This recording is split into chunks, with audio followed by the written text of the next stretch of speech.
How can a woman go through a whole marriage ceremony, live with her husband, and then have a court turn around and tell her she isn't legally his wife? Today, we're diving into a landmark Indian legal case that all comes down to one simple question with a really complex answer. What does it actually mean to be a wife? This is the story of a fight that went on for decades, and it didn't just change one woman's life, it ended up reshaping the law itself. So, let's start with a bit of a brain teaser, one that sounds completely impossible. How can a woman go through a whole marriage ceremony, live with her husband, and then have a court turn around and tell her she isn't legally his wife?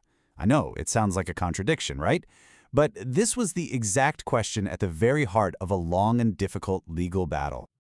To get our heads around this, we've got to go back to the story of one woman, Yamunabai Anantrao Adav. Her case would eventually climb all the way to the highest court in the land. Now, on the surface, her story seems pretty straightforward.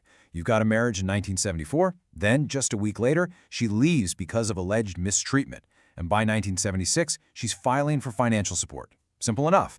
But there was a single hidden fact that would turn this plea for help into a legal odyssey that would drag on for more than a decade. And here is the twist. Anantarao Adav already had a living, legally wedded wife named Lilabai when he married Yamunabai. This made their marriage a second marriage, which is a big no-no under India's Hindu Marriage Act of 1955. And that one fact, well, it changed absolutely everything.